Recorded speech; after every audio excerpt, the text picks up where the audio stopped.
Buongiorno a tutti, sono Corsetto Alice, sono presidente del gruppo donne di Industria Confimi Vicenza, quindi in questo momento parlo come per localizzarci al nord Veneto, e volevo dare un assist anche sulle ragazze, sulle materie STEM.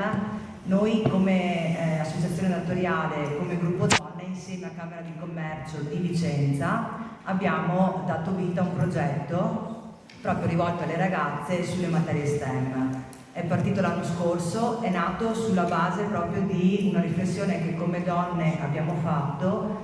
Noi al nord sentiamo tantissimo la mancanza di risorse tecniche, facciamo fatica tanto a reperire personale, sia donna che uomo, non ne troviamo, sia in ambito tecnico che in ambito prettamente manifatturiero, e quindi ci siamo chieste perché le ragazze non ci sono.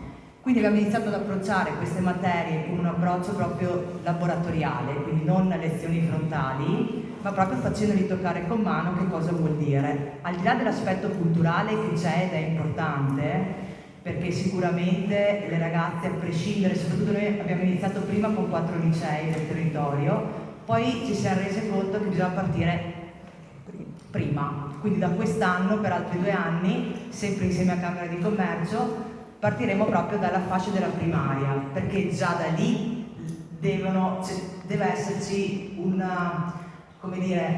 avvicinamento a determinate materie. Purtroppo ci siamo anche resi conto... Esatto, ci siamo anche resi conto... Allora, diciamo che noi nell'esperienza che abbiamo fatto il primo anno, e dove abbiamo approcciato solo le ragazze del liceo, sicuramente abbiamo coinvolto 370 ragazze con 25 laboratori, di queste facendo proprio vivere l'Istituto Tecnologico Italiano di Genova, il CERN di Ginevra. Abbiamo creato collaborazioni importanti. Tante si sono rese conto che è un mondo dove loro possono fare la differenza e che possono anche trovare una strada, quindi sicuramente le abbiamo condizionate da un punto di vista di scelta di percorso universitario. È anche vero però che nel nostro sistema scuola, e qua parlo a livello Italia, c'è uno scolamento totale da queste materie qua, perché anche alla primaria i ragazzi dovrebbero fare coding, per dire, e le insegnanti non sanno neanche che cos'è, ma non perché le insegnanti non vogliono, perché magari anche lì la procedura per imparare ad insegnare determinate materie è particolare, servono determinati investimenti, non sempre i dirigenti scolastici lo fanno, e quindi anche da quest'anno noi come associazione con questo progetto faremo fare anche dei corsi agli insegnanti, perché è una richiesta che nel nostro territorio ci è arrivata, il fatto che noi come imprenditori facciamo proprio delle attività di insegnamento. Quindi ecco, è un tema che sicuramente le donne in ambito STEM sono lontane e dobbiamo far di tutto perché le ragazze si avvicinino a quell'ambiente lì, perché altrimenti tra 10 anni scompariremo come settore femminile in determinati ruoli. Ma poi dobbiamo anche pensare però alla parte della scuola. Questa cosa dello scompariremo è interessantissima, però, perché in realtà uno si aspetta che lentamente ma ci sia una progressione. Perché lei arriva a dire addirittura scompariremo? Cioè che cosa aveva fatto iniziare qualcuna e poi invece non fa sì che io rappresento un'azienda tecnica, io ho un'azienda di telecomunicazioni, quindi un ambito cyber security, mondo telco, totalmente maschile.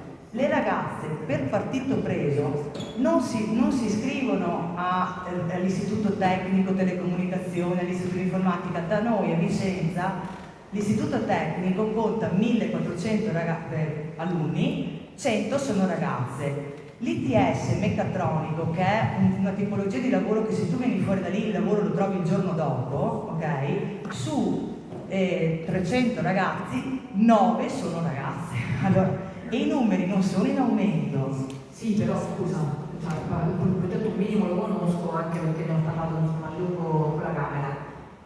Però qualche miglioramento dal punto di vista delle iscrizioni di genere femminile c'è stato nei vostri istituti, almeno negli ultimi anni.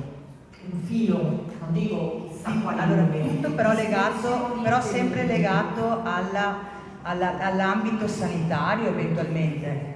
ma nell'ambito manifatturiero meccatronico, e quello ci sarà tanto sviluppo in quell'ambito lì, quando parliamo di industria 4.0 eccetera, lì non ci siamo come comparto Lì femminile. ancora non ci siamo, e c'è da fare, quindi ovviamente c'è tutta una sfida di tanti soggetti insieme, perché poi quando tu fai riferimento ai docenti, io dico che comunque c'è un piano di scuola digitale a cui i docenti dovrebbero aver aderito.